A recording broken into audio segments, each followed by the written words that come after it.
My son and daughters-in-law were stealing everything I owned while I was supposed to be out of town for several days. When my flight got canceled at the last second, I came straight home and caught them red-handed, prying my basement door with crowbars. A massive white moving truck sat parked in my driveway, already loaded with my late wife Sarah's most precious belongings. "Dad, didn't you say you'd be in Portland for a few days?" Ethan stammered, 28, his face going completely white. They truly thought this old man would never fight back. They had no idea I was about to destroy their lives with one single phone call. Before I tell you what happened next, please subscribe to the channel, like button, and tell me in the comments where you're listening from. I want to know how far this tale of family betrayal has traveled. The flight to Portland had been nothing but turbulence and endless delays. When they finally announced the cancellation over the intercom, I wasn't even surprised, just disappointed. My old friend Douglas had been looking forward to our weekend catching up, reminiscing about our construction days back in the 80s. Sometimes life has other plans. The cab ride back to my neighborhood in Columbus, Ohio, felt longer than usual, my mind already shifting to a quiet evening ahead. As we turned onto Sycamore Lane, something immediately caught my eye.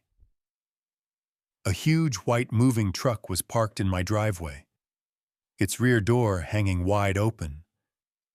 I hadn't called any movers. Hell, I hadn't even thought about moving since Sarah passed 4 years ago. "Drop me here," I told the driver and handed him a 20.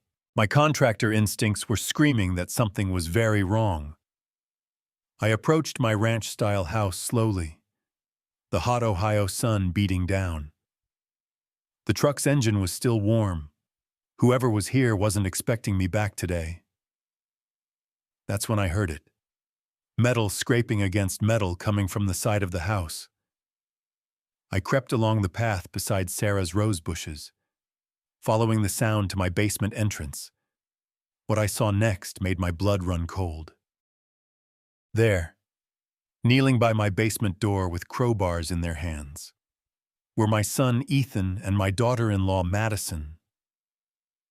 They were working frantically at the lock, the same lock I had changed just last week because I kept feeling someone had been in my house. "What the hell is going on at my house?" I shouted. Ethan's head snapped up and I watched the color drain from his face like water from a broken pipe. The crowbar clattered from his hands onto the concrete steps. Ethan scrambled to his feet, nearly tripping. "Dad," he said, voice shaking. "Dad, didn't you say you'd be in Portland for a few days?" Madison stood more slowly, still gripping her crowbar, eyes darting between the truck and me like a cornered animal. "A few days." My voice rose with each word. "What does that have to do with you breaking into my basement?" Ethan's mouth opened and closed like a fish gasping for air. At 42 years old, he looked like the scared kid who had broken my workshop window 28 years ago. But this wasn't a broken window. This was my son trying to break into my basement with tools I had taught him to use. "We can explain." "Dad," Ethan finally managed, his voice cracking. "You better start explaining fast." I stepped closer. I noticed the sweat stains on their shirts, the dirt under their fingernails, the way Madison kept glancing at that moving truck like it held secrets. The pieces clicked together with the precision of a perfectly framed wall. The new lock I installed, the nagging feeling that things had been moved in my house, Ethan's casual questions about my insurance policies lately. This wasn't desperation. This was planned, calculated theft by my own flesh and blood. Something told me this was just the beginning of a nightmare I never could have imagined. The metallic taste of fear filled my mouth as I walked toward that truck. Each step felt heavier than the last. My work boots crunched on the gravel driveway, and I could hear Ethan and Madison whispering frantically behind me. "Dad!" "Wait, please don't," Ethan called out. But I was already at the truck's rear bumper. "Don't what?" I shouted. "Don't look at what you've stolen from my own house." I grabbed the truck's metal frame and hauled my 68-year-old body up into the cargo area. The sight that greeted me knocked the wind right out of my lungs.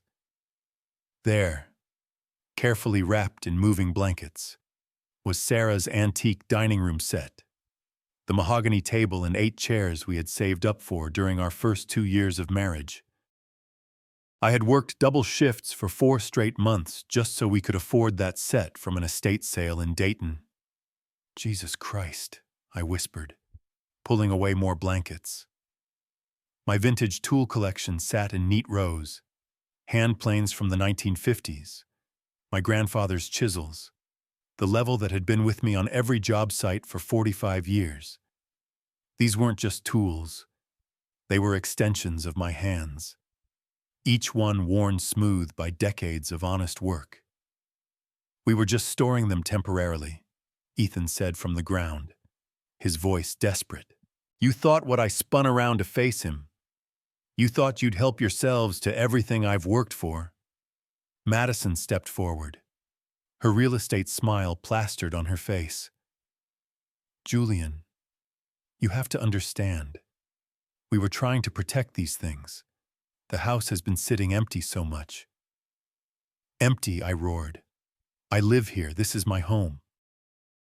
I turned back to the truck's contents, and my heart sank deeper with each discovery.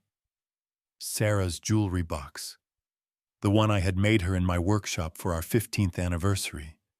Her china set, the delicate blue and white pattern she only brought out for holidays. Then I saw it, and my knees nearly buckled. Sarah's hope chest, the one she had kept at the foot of our bed for 45 years, filled with letters I wrote her during my Navy deployment. Photos from our honeymoon, the baby blanket she knitted for the children we never had after she died. I had moved it to the living room where I could see it every morning with my coffee. "You sons of bitches," touched Sarah's hope chest. My voice came out so quiet I barely recognized it. Ethan's face crumpled. "Dad, we needed—" I jumped down from the truck, landing harder than my 68-year-old knees appreciated. "You needed to rifle through your dead mother's most precious belongings." The neighborhood was starting to take notice now. Mrs. Whitaker from across the street was clearly watching our drama unfold. "It's not what it looks like," Madison said. But her voice lacked conviction. "Then tell me what it looks like," I said, stepping closer to both of them. "Because from where I'm standing, it looks like my son and daughter-in-law have been treating my home like their personal warehouse." Ethan couldn't meet my eyes. Sweat was beading on his forehead, and his hands were shaking. These weren't the steady hands I had taught to swing a hammer and read a level. How many times I asked, my voice getting quieter and more dangerous with each word. "How many times have you been in my house without permission?" The silence stretched between us like a taut wire ready to snap. Ethan wiped his sweaty palms on his jeans, that familiar gesture he had done since he was a kid caught in a lie. "Dad, look, we were moving things for the renovation project. Remember he tried. You said we could store stuff in the truck while we worked on the house." Madison nodded eagerly. "That's right. We were just being careful with your belongings, making sure nothing got damaged during construction." For a moment, I almost wanted to believe them. Almost. But 45 years in construction had taught me to spot a lie faster than a crooked wall. And this story had more holes than a piece of Swiss cheese. "Show me," I said simply. "Show me this renovation work you've been doing. Let's take a tour of all this progress you've made with my $12,000. I saw Ethan and Madison exchange a panicked glance as we walked through my front door. Immediately, I could see the house through new eyes. The bathroom Ethan claimed to be remodeling looked exactly the same as it had 3 months ago. Same cracked tile around the tub. Same leaky faucet I had been meaning to fix. Same medicine cabinet that stuck when you tried to close it. "Where's the new vanity you said you ordered?" I asked, running my hand along the chipped countertop. It's back-ordered," Ethan stammered. "Supply chain issues. You know how it is." "Uh-huh," I said, and moved to the kitchen. The kitchen was untouched. Same scratched laminate counters. Same cabinet doors that hung slightly crooked. Same everything. No signs of demolition. No construction dust. No tools. No materials. Nothing. "Those are delayed too," Madison chimed in. "Everything's delayed these days." I walked over to the kitchen trash can and started pulling out receipts I had noticed earlier but hadn't thought much about. Home Depot receipts. Lowe's receipts. Lots of them dating back 3 months. My contractor brain automatically started calculating the materials listed.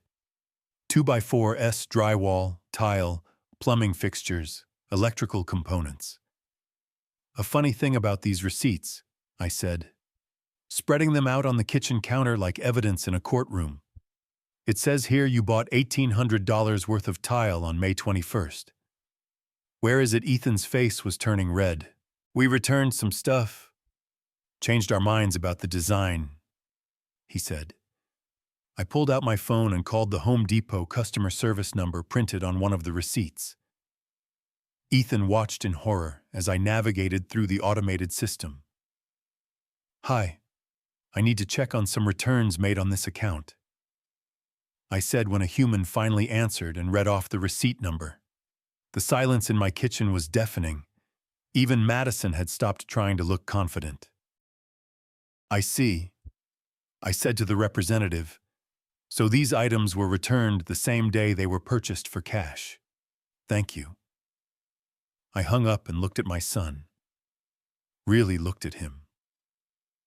The Ethan I had raised would never have been able to maintain eye contact during a lie this big. And sure enough, he was staring at his boots. $12,000, I said quietly.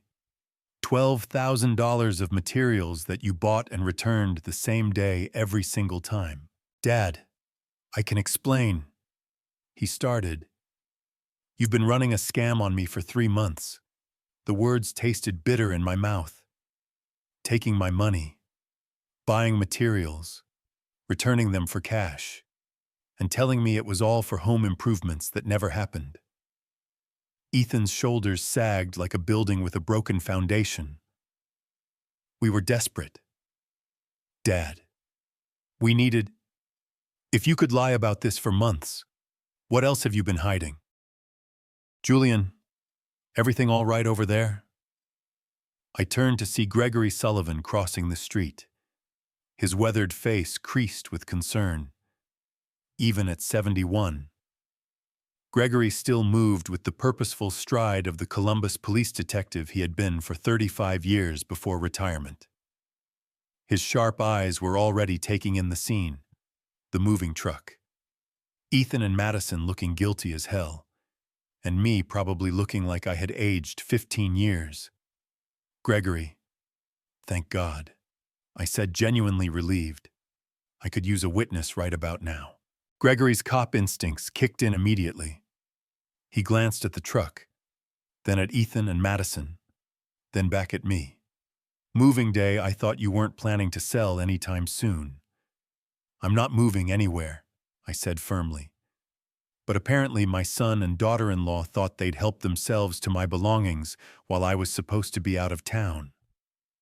Gregory's expression hardened. "Want to tell me what's going on here, folks?" Ethan opened his mouth, probably to spin another lie, but I cut him off. "Gregory, would you mind sticking around?" I asked. "I have a feeling this is bigger than just today." "Not a problem," Gregory said and positioned himself where he could see both Ethan and Madison clearly. "Been wondering about that truck myself." I felt grateful for this man who had been my neighbor for 18 years, who had checked on me regularly after Sarah passed.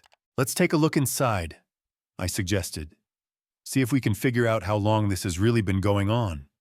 Gregory immediately started examining things with a trained eye. He ran his fingers along door frames, checked locks, looked at details most people would miss. "This lock on your file cabinet," Gregory said, kneeling beside my desk. "It's been picked. See these scratches around the keyhole? This wasn't done today."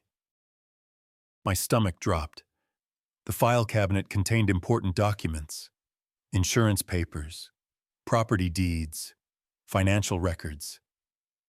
"How long ago?" I asked. Gregory examined the scratches more closely. "These marks have had time to oxidize. I'd guess at least 4 or 5 weeks, maybe longer." We continued through the house, and Gregory pointed out other signs I had missed. Scuff marks on hardwood floors where heavy items had been dragged.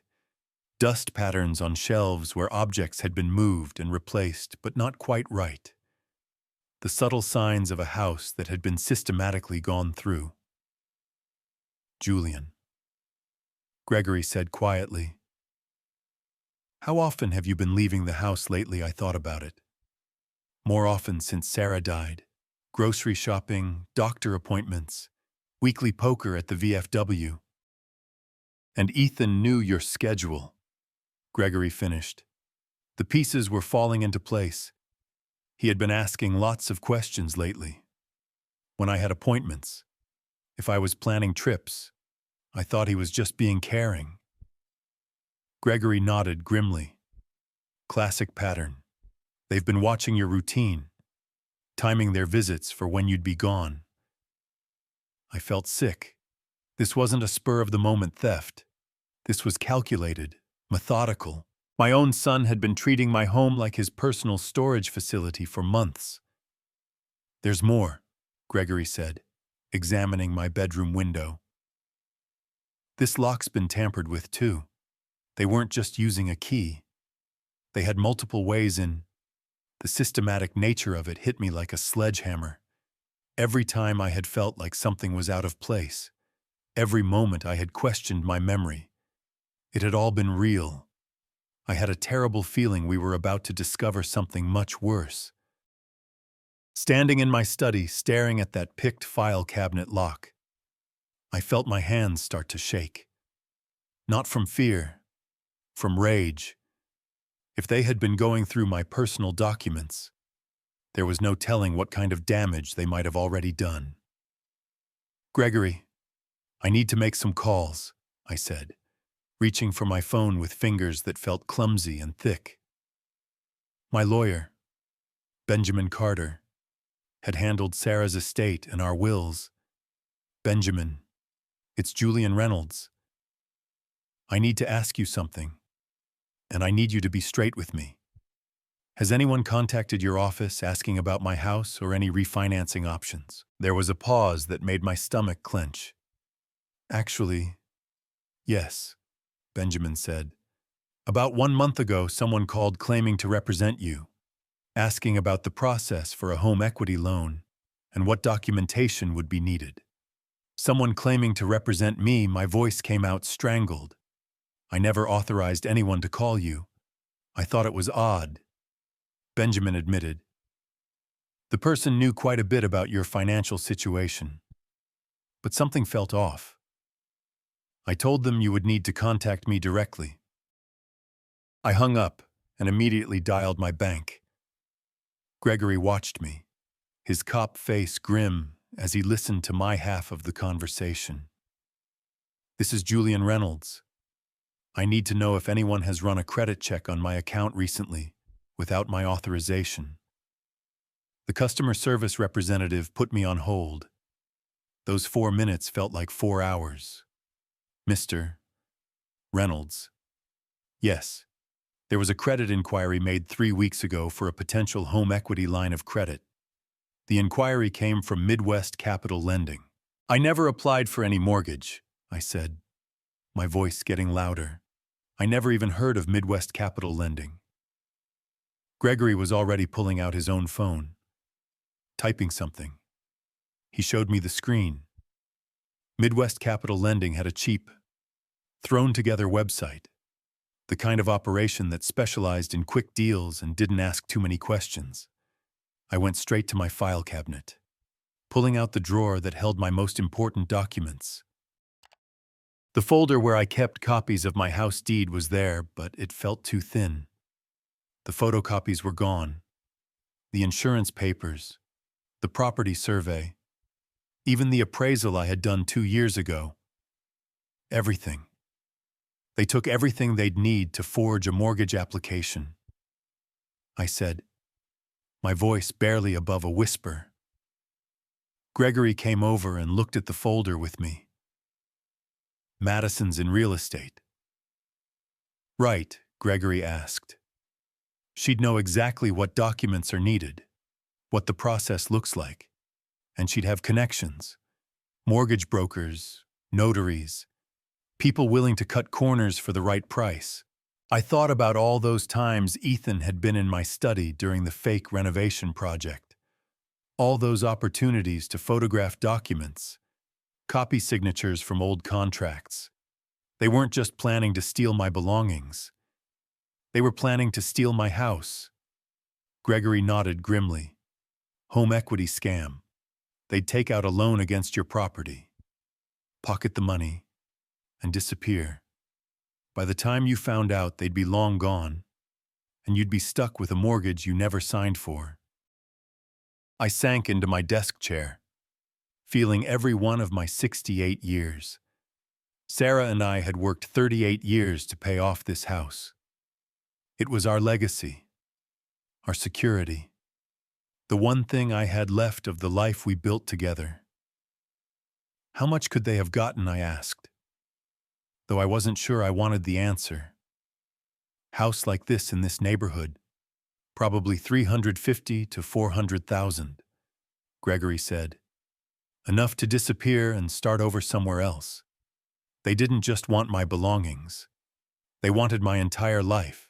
The walk back to my front yard felt like a death march. Gregory stayed close beside me, his presence steadying me for what I knew would be the hardest conversation of my life. Ethan and Madison were still standing by the truck, whispering urgently to each other. But they stopped when they saw our faces. We need to talk, I said, my voice carrying the authority of a man who had spent 45 years managing construction crews. All of us, inside, now.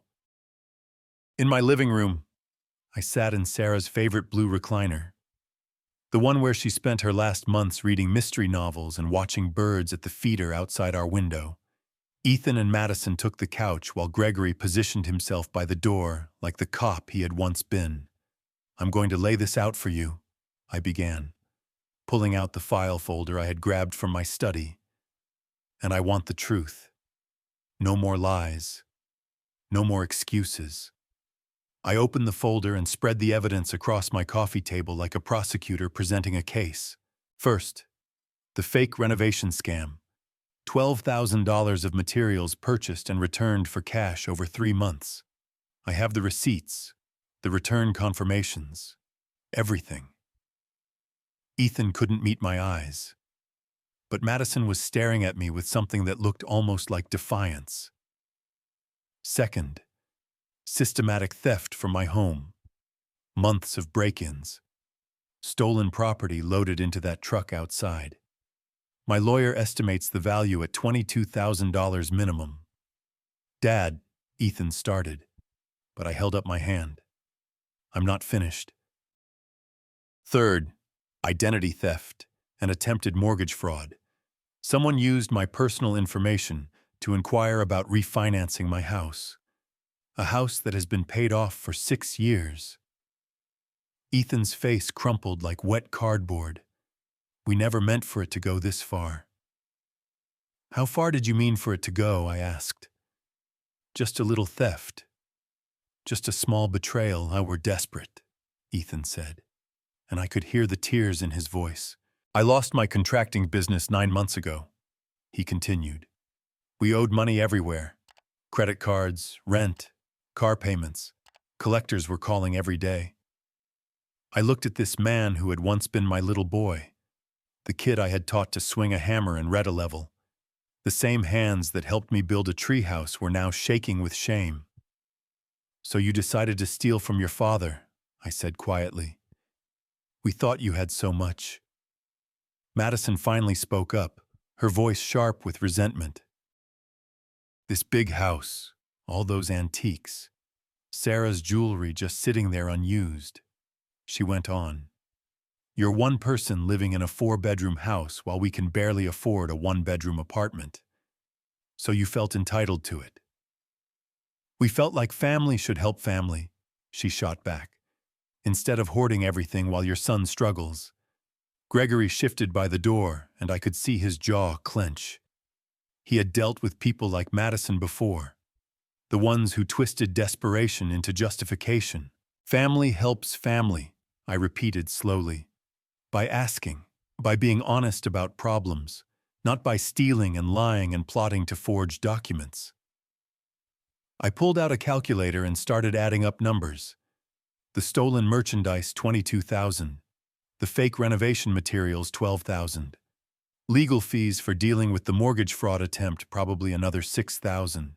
Total damages, $40,000.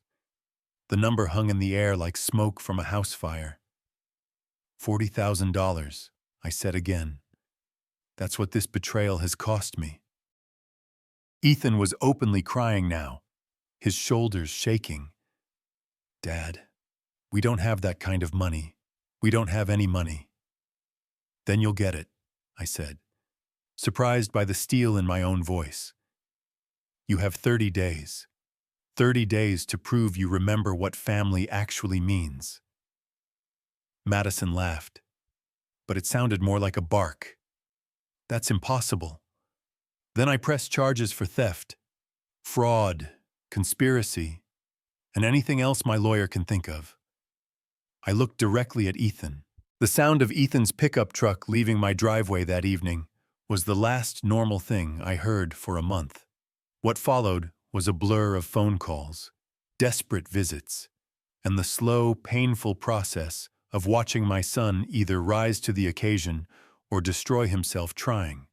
Within a week, Ethan had taken a job with Harrison Construction, the same company that had bid against his failed business months earlier. The irony wasn't lost on either of us, but $20 an hour wasn't going to cut it. Ethan took a second job as a night security guard, working midnight to 8, then heading straight to the construction site. Gregory kept me updated on his activities, partly out of friendship and partly out of old cop instincts. Boy's running himself ragged. Gregory told me one afternoon.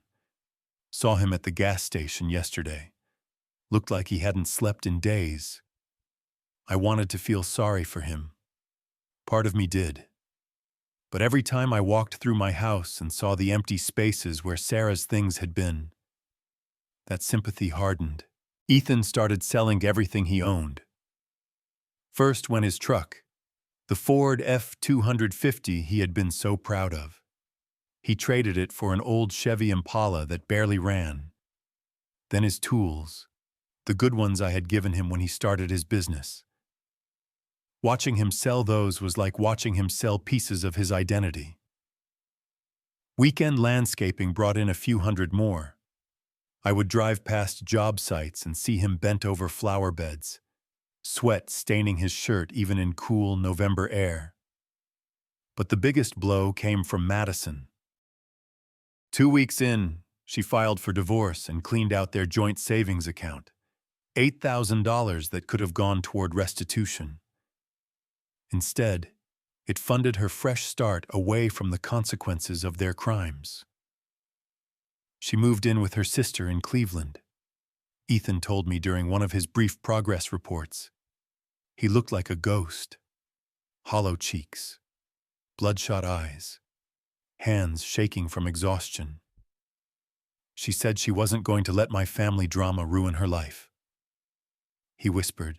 The woman who had pushed him towards stealing from me abandoned him the moment things got difficult. I should have felt vindicated. But mostly I just felt sad for the fool my son had been. As the deadline approached, Ethan's desperation became palpable. He sold his guitar, his television, his laptop, even his winter coats.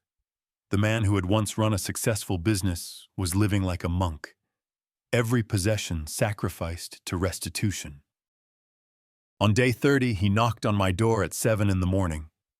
His beat-up Impala sat in the driveway, engine ticking as it cooled from another all-night shift.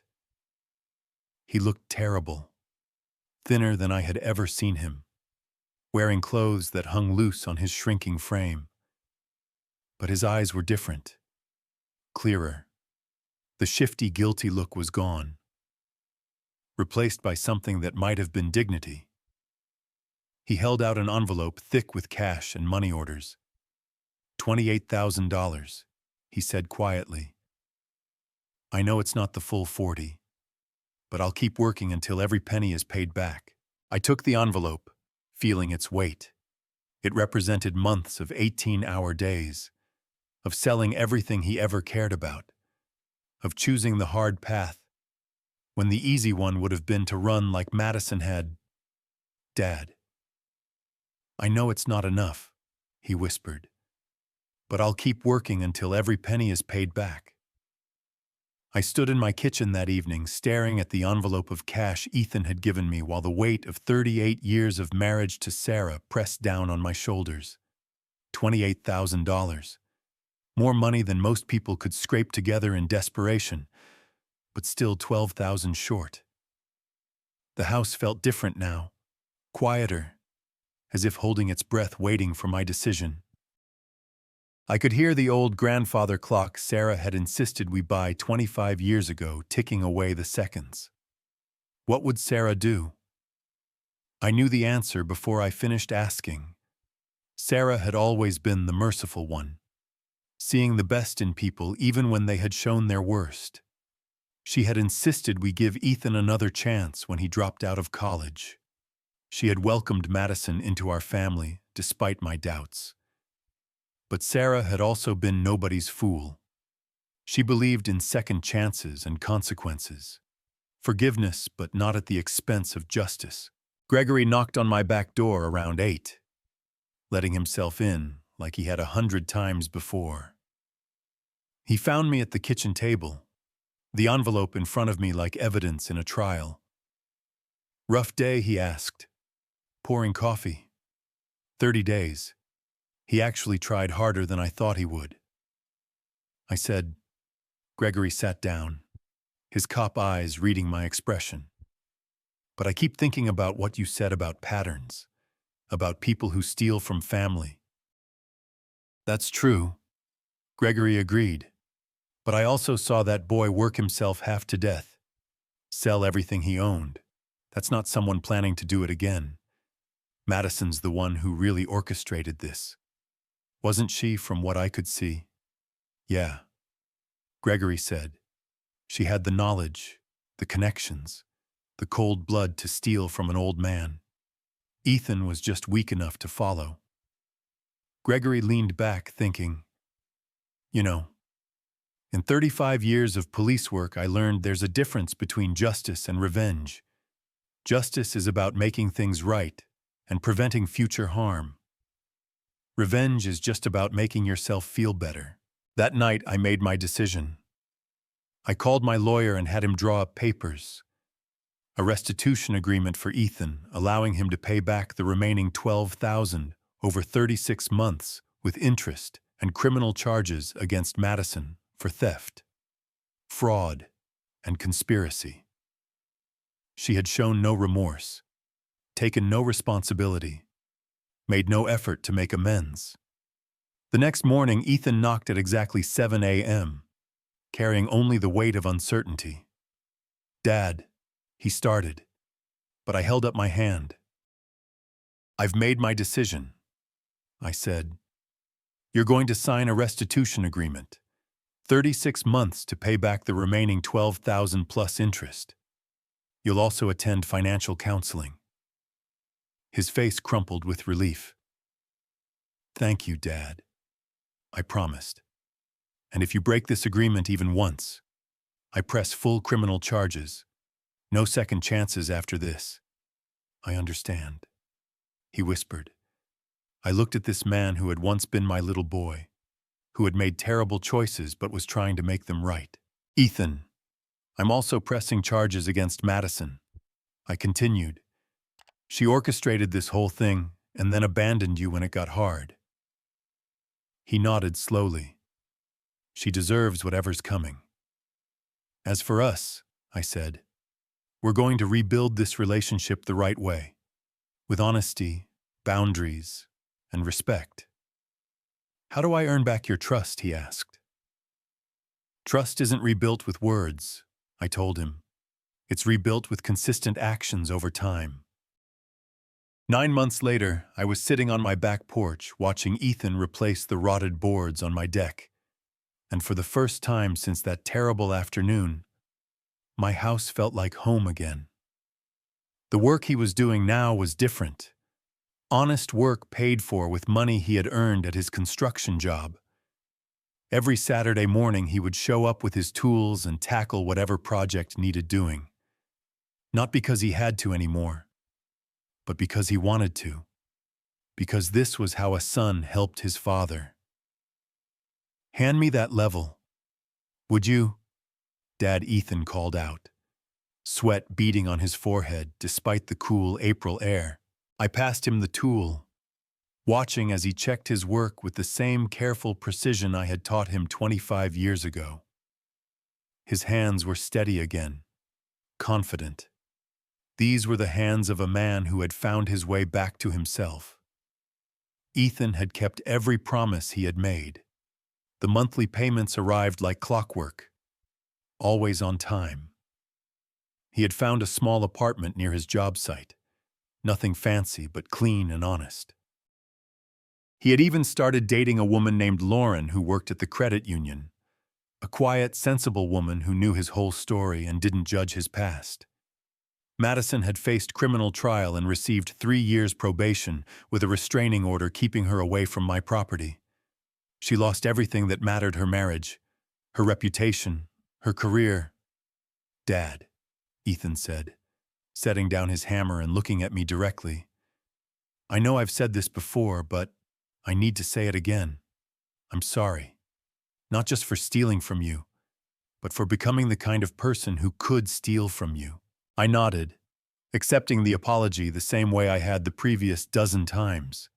Each time it sounded more genuine, more like a man taking responsibility rather than a boy making excuses. The important thing is who you are now, I said, and who you choose to be going forward. Gregory joined us for dinner that evening, as he did most Saturdays. We sat around my kitchen table and talked about normal things: work, weather, the Bengals' chances this season. You know what I learned from all this? I said as we cleaned up dishes. What's that? Ethan asked. That love without boundaries isn't really love at all. It's just enabling. I dried my hands on the dish towel Sarah had embroidered with cardinals. Your mother knew that. She loved you enough to expect better from you. Ethan was quiet for a moment. I wish I could tell her I'm sorry. You can, I said, every day with how you choose to live. As Ethan packed up his tools and headed home, I stood in my doorway watching his taillights disappear down Sycamore Lane, the same street where this nightmare had started, where I discovered that the people closest to you could hurt you the deepest. But I had also learned something else, that sometimes the people who hurt you most can also find their way back to being worthy of your love. Not through words or promises, but through the slow, patient work of proving they have changed. Family isn't just about blood. It's about showing up, being honest, and earning your place. Looking back on this painful chapter of my life, I have learned that true love requires courage. The courage to set boundaries, demand respect, and sometimes say no to the people we care about most. God gave us wisdom not just to forgive, but to protect ourselves from those who would take advantage of our kindness. The hardest lesson I learned is that family doesn't give anyone the right to steal, lie, or manipulate. When God blesses us with homes, possessions, and security, we have the right to protect those blessings. But we also have the responsibility to offer redemption to those who genuinely seek it. Ethan's transformation taught me that real change is possible, but only when someone is willing to do the hard work of earning back trust. Madison's choices showed me that some people will always choose the easy path over the right path. God sees the difference, and so should we. This true story from my life isn't unique. These grandpa stories happen in families everywhere. Maybe you've experienced betrayal from someone you trusted. Maybe you're struggling with setting boundaries with family members who don't respect you. If this true story resonated with you, please share it with someone who needs to hear it. Leave a comment below telling me about your own experiences with family boundaries. And don't forget to subscribe to our channel for more grandpa stories that offer real wisdom for life's toughest challenges.